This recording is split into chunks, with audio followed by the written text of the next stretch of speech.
podcast. Super excited to chat with you today. I am super grateful for it, Elena. Thank you so much for hosting and thank you so much for what you're doing in this world. I'm really excited for this.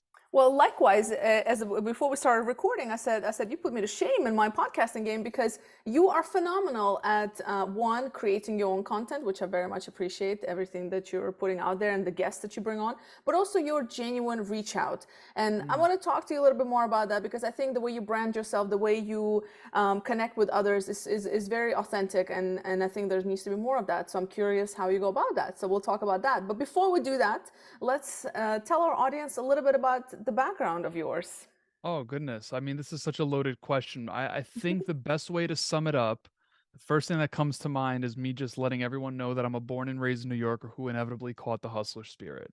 Right. The energy. And listen, there's gifts no matter where you are from in this world. You could be from the most rural area. You could be from a farm in Northwest France. Like there are gifts from wherever you are. And one of the gifts of being from New York is, that hustler spirit, that energy. And I was most definitely filled with that. I can give you the highlight reel, but I think what's sexier than the highlight reel and what will allow people to resonate with the journey more is the low moments, like those valleys, the things that weren't the peaks, which was a lot. I mean, I come from a household where I didn't necessarily have the needs of a child met, divorced parents, got kicked out of 2 high schools, actually didn't even get accepted into any high schools, failed out of college, blew my life savings at the time trying to invest in my ego to make sure that people would look at me the same way or look at me in a certain light. So the list goes on, truthfully. Mother battled cancer. I mean, got in trouble with the law in my teens. Seriously, the list goes on. But that didn't stop me from achieving what I have achieved, which is running a successful hospitality business from 17 to 24, paying my way through college, getting my first job out of college with Daymond John of Shark Tank, which was a 5-minute conversation turned into an internship into a job into being interviewed by him. Running a top 1% globally ranked podcast that hosts the likes of Mel Robbins and Grant Cardone and this one and that one. Traveling the world, literally speaking at colleges, universities, corporations. So that's the best way to sum it up. Ultimately, an individual that has experienced the polarities of life, like I'm sure you have, like I'm sure many of the people that are listening.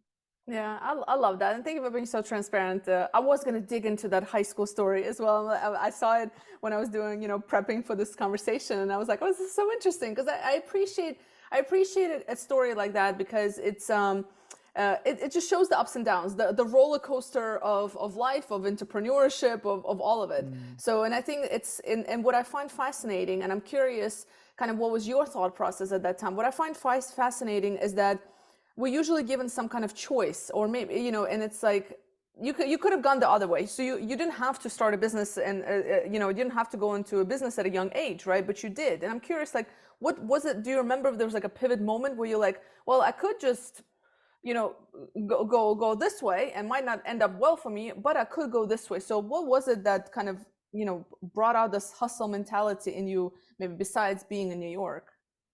The simplest answer is divine guidance.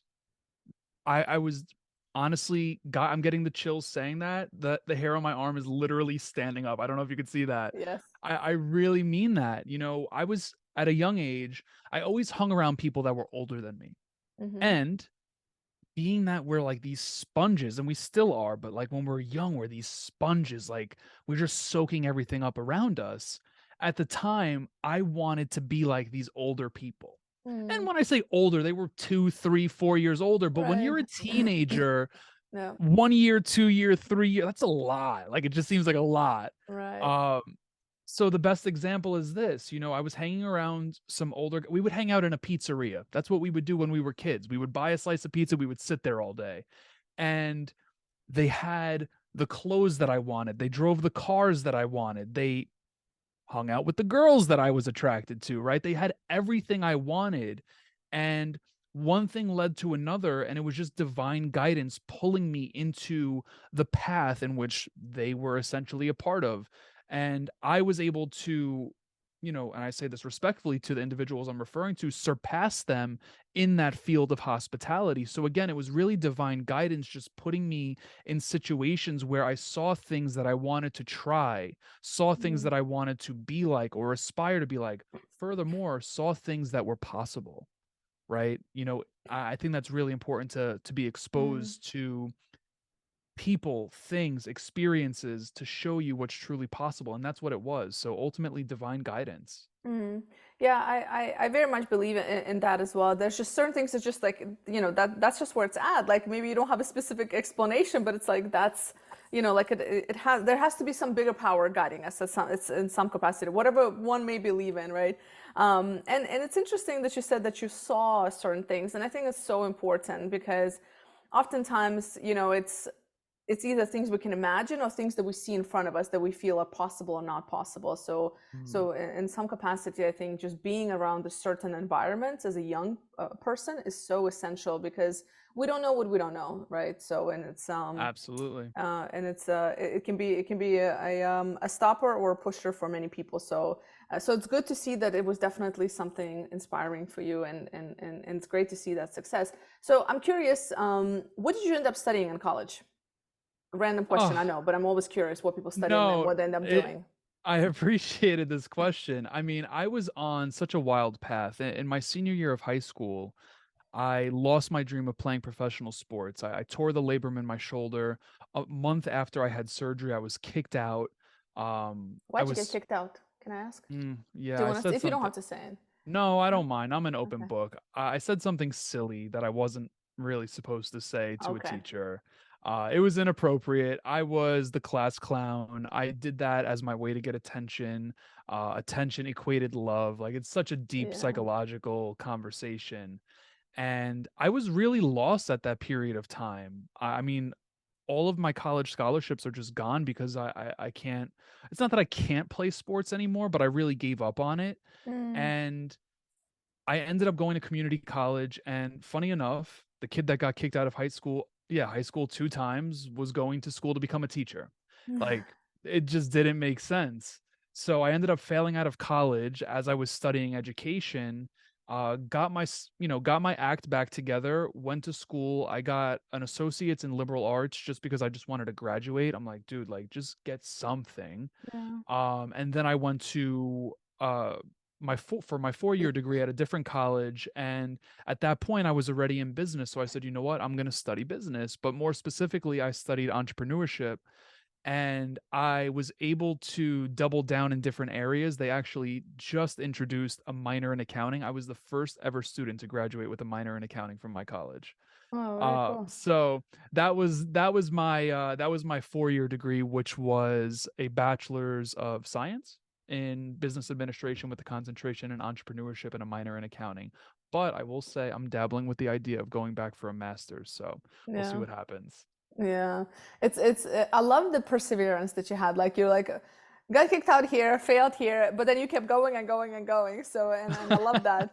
You never gave up. Again the mindset that you had. You must have developed it over the years. And I'm a and this is what I battle with because I think like as everybody else, it's like, well, what is it that makes some people just very resilient towards something? And personally, I think it probably has a lot to do with upbringing and kind of, the resilience that is built in early years, right? And Yeah. that is what it sounds like with you as well, because I feel like if you're super sheltered as a young adult, you might not have that risk, that perseverance, that kind of risk appetite, and to be able to build up that resilience. What do you think about that? Let's chat about this because this is a very interesting topic. While I do believe I have resilience, I could tell you that I had two other things that played into this. Mm-hmm. Number one was arrogance, and number two was numbness, Mm, right? that's So good. Yeah. Mm-hmm. as much as I'd like to sit here and say I'm this resilient guy, like I can go from big T, little T traumas and keep just moving on. Yeah. I was numb to so much of what we're talking about. Mm. So much. And I would love to hear your thoughts on this as well, not in my examples, but like in your own. Like I feel like I was able to persevere and move through life because I was numb, it eventually backfired and it hit me like a 2x4 across the face. That was the universe saying, like, hey, dude, you haven't processed 27 years of emotions. Like, let's get to this. Mm-hmm. Let's do it now. And I'm grateful that I'm in that process in the moment. But I'm curious, like, have you experienced something of that sort? Yeah, absolutely. I've recently figured out where it's coming from, like maybe like the last few years or so, but I always felt like I was like a dumb kid. Mm, Like I barely graduated from high school. I never like I couldn't get into university. Like I couldn't pass an SAT to save my life. Like I didn't really attempt too much of that. End up doing community college. Took me 4 years to transfer to a 2 year. I mean, a 4 year institution took me 6 years plus to complete my bachelor's. I changed my major 5 times, and etc. And I wasn't the most popular kid. I was like awkward. I anyway. So my story is I always tried to overcompensate by doing.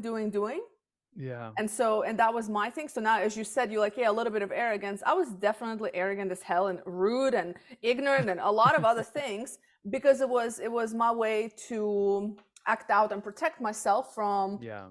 people seeing that I'm dumb because I felt like I was dumb. Mm. Like when I was younger, obviously now being an adult and going through a lot of experience, I realized that's not the case. But never feeling like I was smart enough for a lot of things made me continuously work harder than everybody else just so I can feel like I can compete. So yeah, I wouldn't So say I had resilience either. I mean, maybe that, but So was your this is so psychological. I love conversations like these. Was your pursuit of achievement for validation? I think so. I think a lot of Yeah. it, a lot of it is. I still do it, but I think it's just part of me. I realize that I do. I realize that I do a lot of things, so I'm not quite at a point where I'm like, oh, let me just, I'm enough as I am. I'm not there yet, Yeah.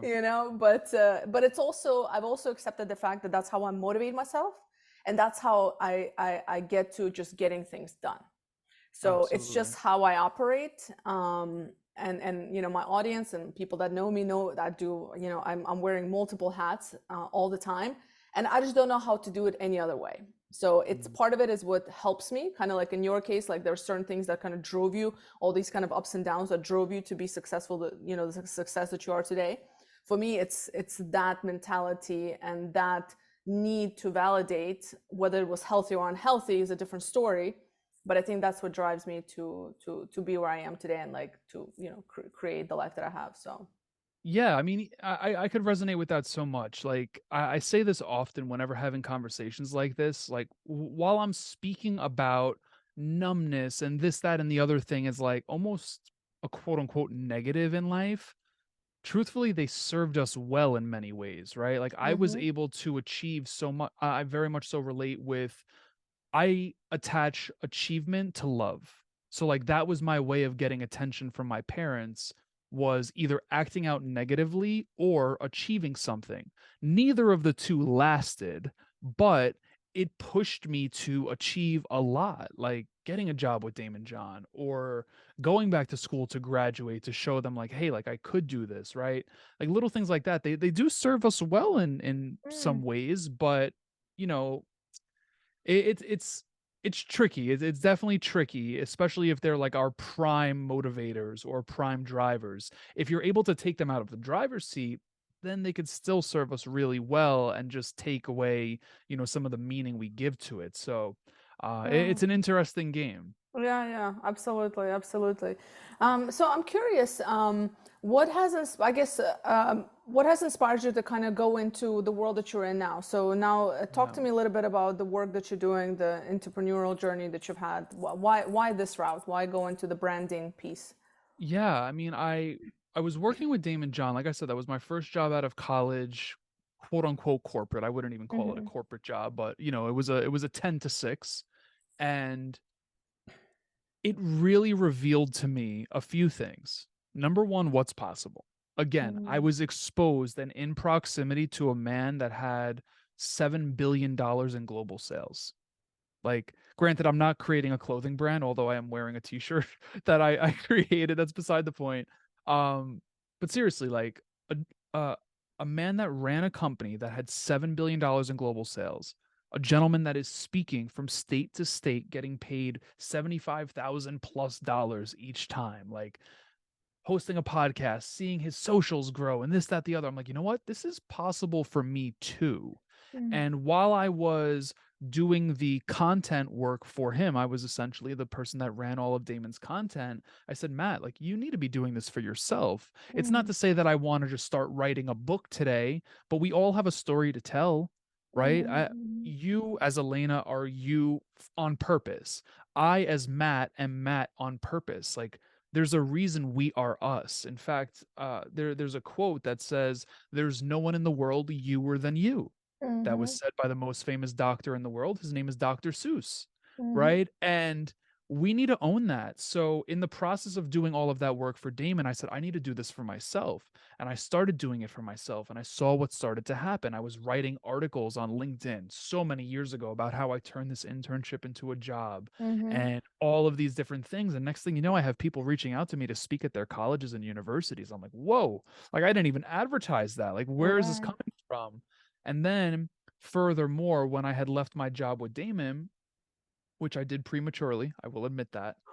Um, I just said, you know what? I need to help more people with this.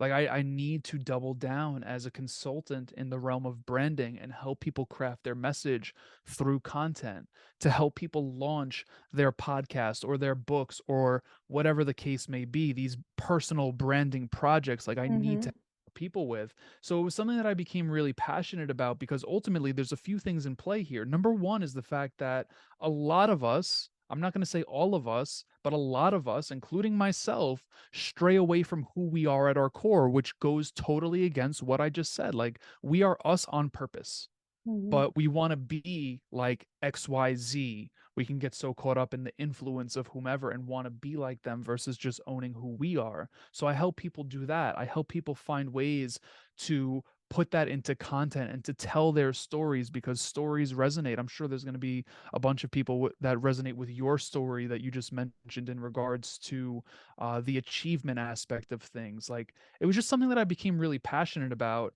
and Mm. plus, like I said, I left my job prematurely. I needed something to do. Yeah. Why do you say you left it prematurely? What would you have done differently?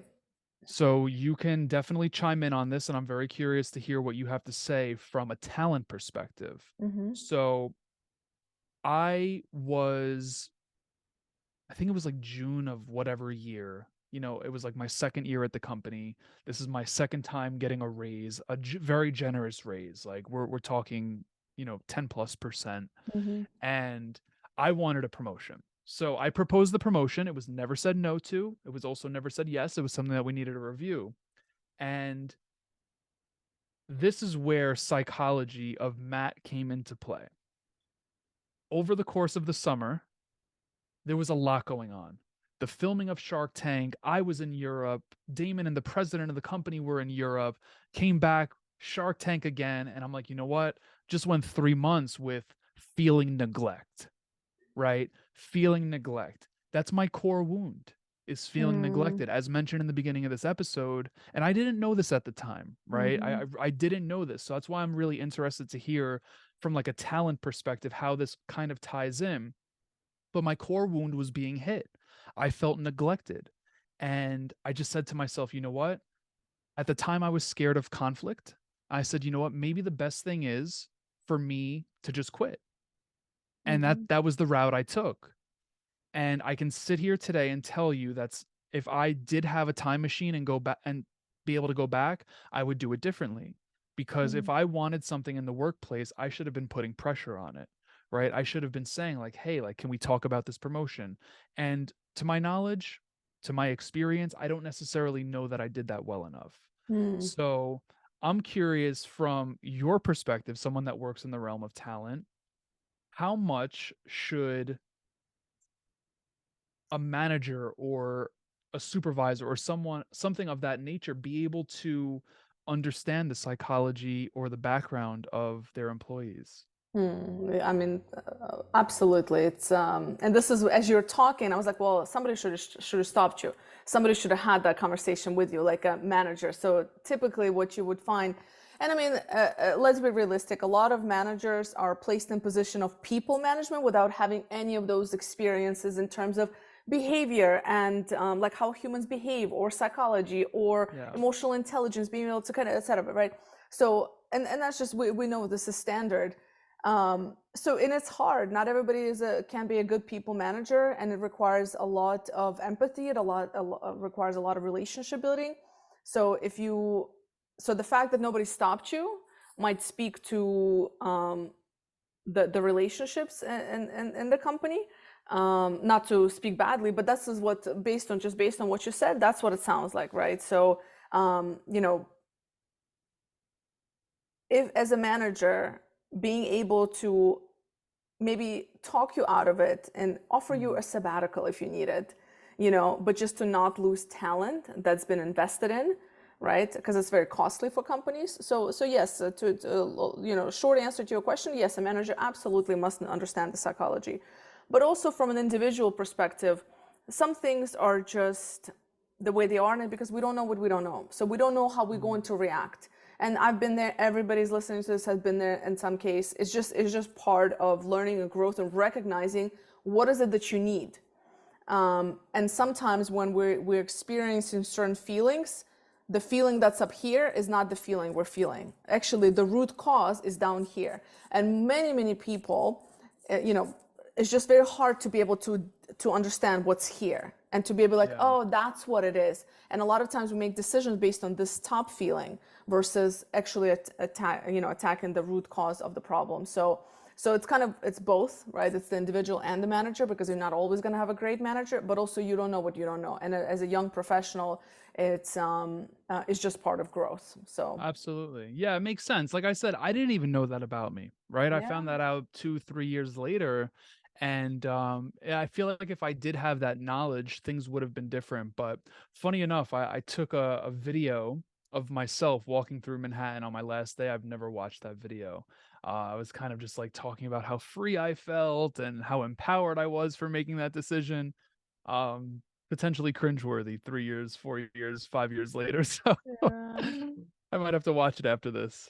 Yeah, you have to. Yeah, but it's a good reflection. But again, back to whatever higher power one believes in. It's things just happen for and I'm an optimist at heart, but I'm also a realist. But I do believe that things it's about what you make from those Oh, decisions. 100%. And it's I'm sure people that are listening are like, yeah, been there. I mean, I know I've been there so many times myself. Like, was that the right decision?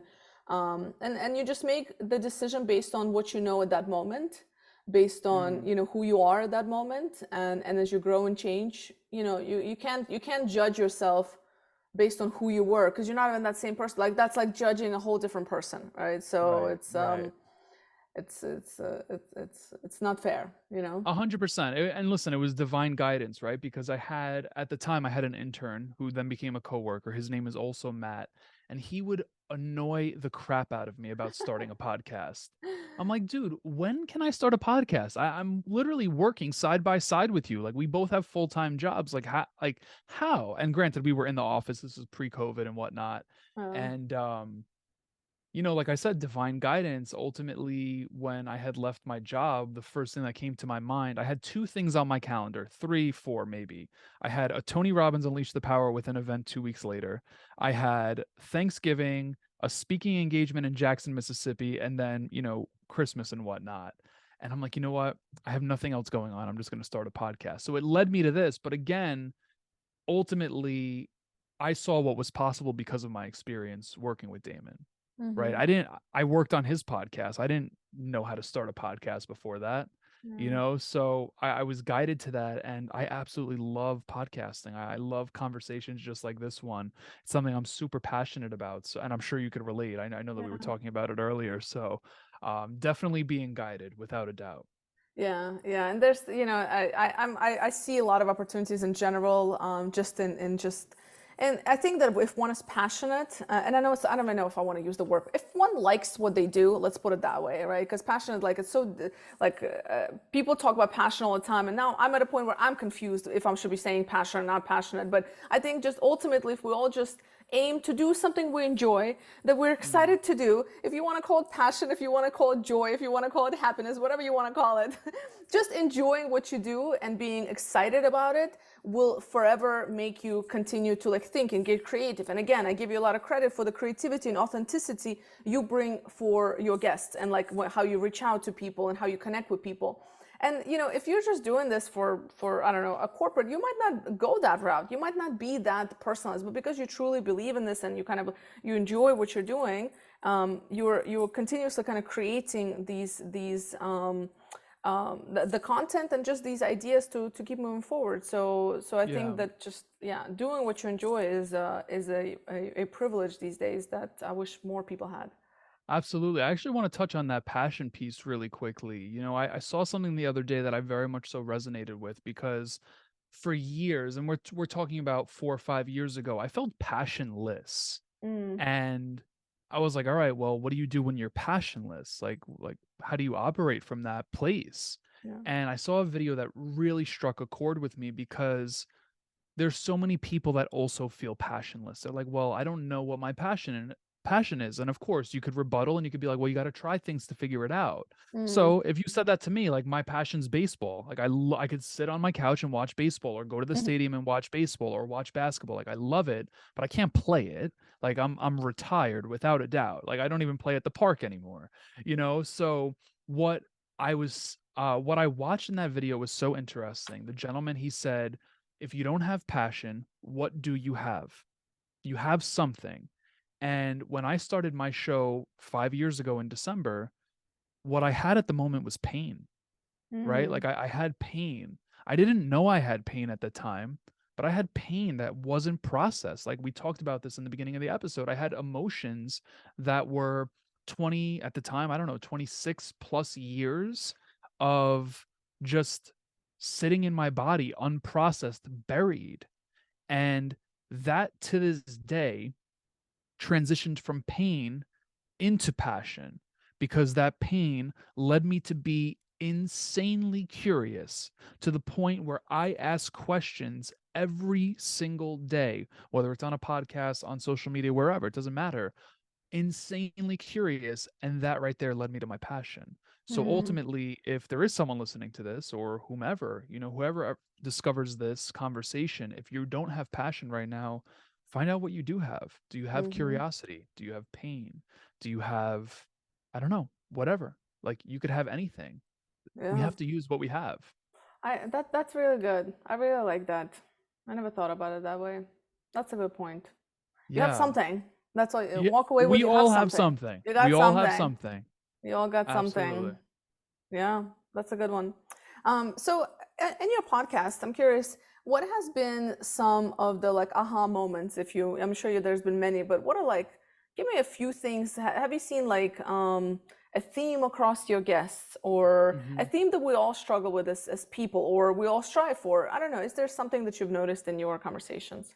Absolutely. I'm going to give you the biggest thing. And like I said, I've been doing this for almost 5 years. December of this year will be 5 years. I only realized this a couple weeks ago. Mm-hmm. And we've had, I don't know, 300 episodes. So we've done quite a few.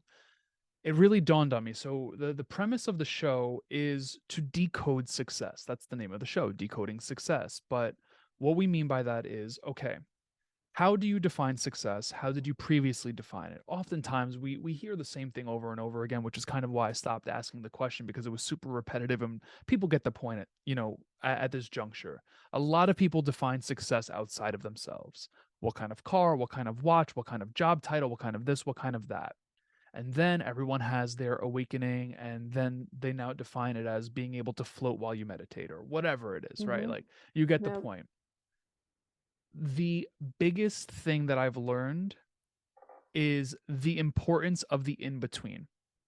So we're talking about how you define success at A, and then how you define success at Z. Mm-hmm. But what happens from B to X?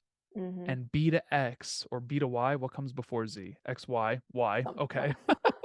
I don't know the alphabet backwards, by the way. From B to Y, what Yeah. happens from B to Y? And from B to Y needs to be embraced. So what I'm saying is, the in-between moments in life need to be embraced. It doesn't have Mm, to be about how you define success. It could be about a goal, right? For example, you say to me, "Hey Matt, like I really want to save $15,000 this year." Whatever it is, and you're at zero right now, but then you save your first thousand. So from your first thousand to the 15,000, that in between period needs to be embraced. And oftentimes we don't embrace those moments because we're just so set on the destination and we're mm, so happy when we get there. Meanwhile, we have to realize that the in between is also a destination.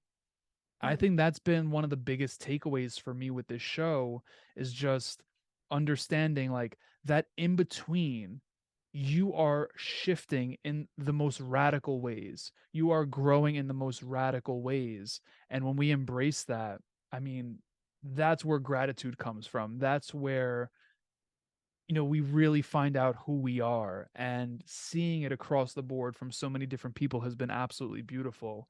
mm. And there's so many other takeaways, that I'm like super, super grateful for, but that definitely is like number one. Yeah, as you're speaking, um, I remember when in 2019, I quit my full-time job at that time Mm, and decided to just do my own thing. Started with like consulting and just wanted to go independent. I've been thinking about it for like 2 years. And I remember my boss at the time, who's actually I call her my boss, but she's like the manager, she's a leader, she's everything. She's shout out to Randa BCISO, who's just a phenomenal manager, especially like years later, like knowing like what people management is all about in more depth.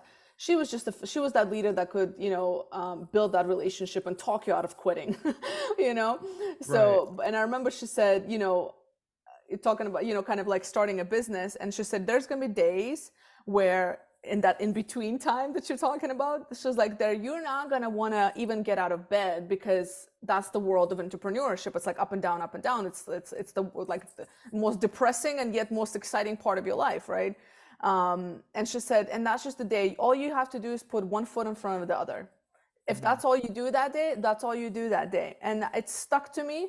And I've been in those days where you're like, wow, like I'm just failing at this. Like this sucks. I mean, like the world of trying to make a dollar out of basically your own brand and out of the products and services that you're selling. And I think looking back, that process has forced me to grow so much. And you're right, when you're in that, it's hard to see that in between. Like it's hard to enjoy because you have all these aspirations and goals and you're like, I gotta make it. And of course there's financial responsibility. So it's very hard to enjoy that in between, the B to X or Y, whatever it is.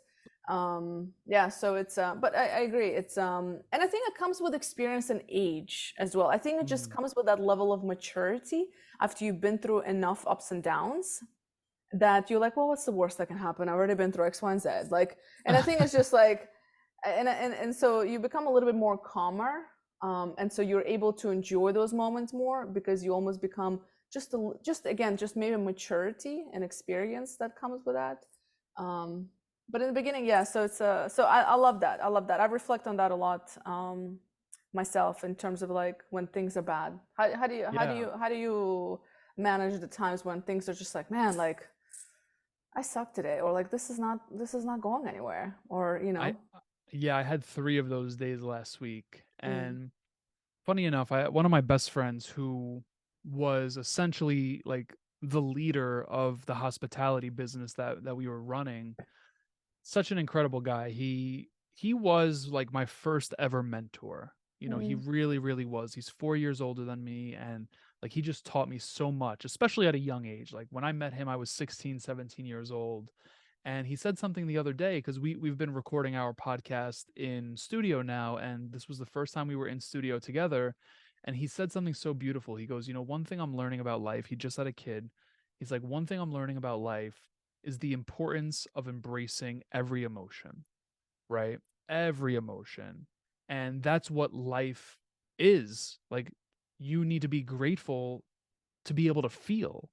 So, for example, on days you're happy, like, yeah, you feel that, but also on days you might feel depressed, it's important to feel that too. He doesn't say mm, live there, but he was like, that shows you that you're alive. So last week, I had 3 days in a row where I was just like, like I was like total blah. It started Wednesday afternoon and then it carried into Friday. Luckily on Saturday I like bounced out of it. But I took that advice. I'm like, you know what, Matt, feel this. Like feel it as much as you can. And don't get me wrong, like I numb my own ways. Like I scroll my phone, I watch a movie or whatever. But I also try my best to do exactly that and feel. And I numerous days, I'm not kidding. I need to go buy a new journal because I probably had about 50 pages left, but those 3 days I easily wrote 20 pages a day. Like I Mm-hmm. just spilled my heart out, and I think that was the best I've ever done at processing those types of days. The Mm, days where it's just like blah, you know? yeah. But it was really refreshing. It was really refreshing. And you want to know what? I sleep so much better when I do that. You Yeah, know, for sure. Yeah. like it's such a game changer. I'm not great at it, I'm not the best at it, but you have to start somewhere and you have to try. Yeah. Well, it's and also like somebody told me it's because you care. Like that's why you worry and you Of stress is course. because you care. You know what I mean? If you don't care, you'd be sleeping like a baby. You don't care what happens. You don't care but it's because you care. Like, Yeah.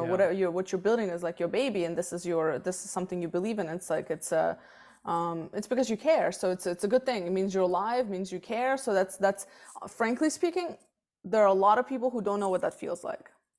I agree. I agree. I know people very well that lack that care, and I also appreciate that reminder. The fact that you just brought that up, like caring is why we experience that. I'm taking that away from this without a doubt. Yeah. So no, it's I'm sure it's very relevant. I mean, again, I think we all go through this as humans. So I think it's just knowing that, like, hey, you're not alone. Like, everybody puts it out there like everything is dandy and great, but there are days where you're like, I need to write 20 pages about how X, Y, and Z this is. Mm. So I'm also a fan of journaling because otherwise you get caught up in your head, and it sounds like we're very similar in that. Probably our own worst critics. And if you don't get it out of your head, then it's like a little monster that just sits there and eats away at you all day. Oh, absolutely. Yeah, I only have therapy once a week, so the other 6 days I need something Something to else. unleash the mind. Yeah, absolutely. Yeah. So tell me a little bit more about what you're excited for the remainder of this year. That's a great question. I think there's a few things, but ultimately I'm getting the chills just thinking about it, like just being a student to life.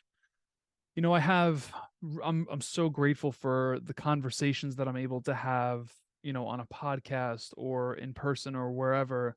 That excites me more than ever because it's almost a cheat code.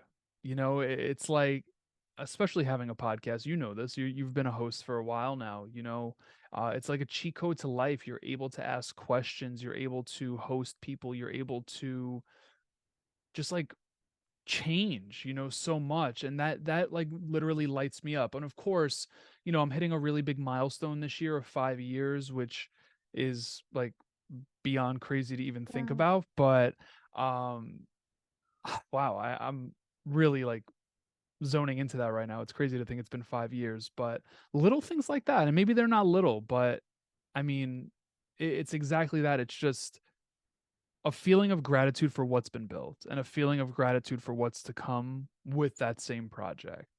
If I look back on my life, I would have never guessed I would have been here, Hmm. and to see where I am now, like it's wild. It's absolutely wild. So that alone excites me, and having more conversations like this, connecting with great individuals and expanding the network, like how can you not be excited?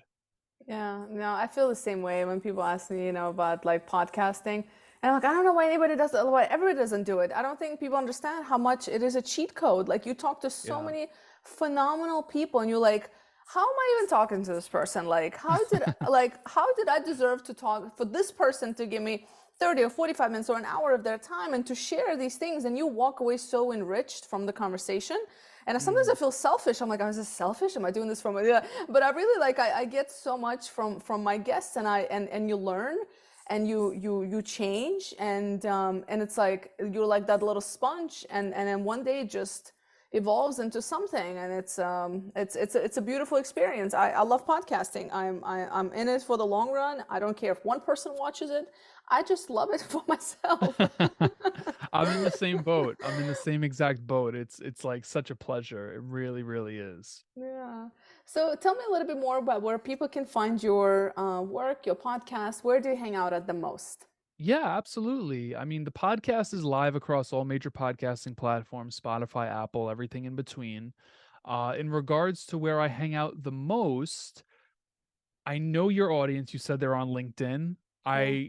I'm on LinkedIn. I'm not on it often. I don't have any notifications turned on my phone. Where I hang out the most is probably Instagram. My Instagram handles at MATT_LEBRIS, which is just my name, at Matt_LeBris. And yeah, I mean, if you reach out on LinkedIn, it might take me a little bit longer to get back, but Instagram, I'm very, very active. I respond to all my DMs. I follow back. I do all of that good stuff. So, always looking to connect too. Like by all means, if someone's listening to this, they want to, connect, have a further conversation. I'm all about that.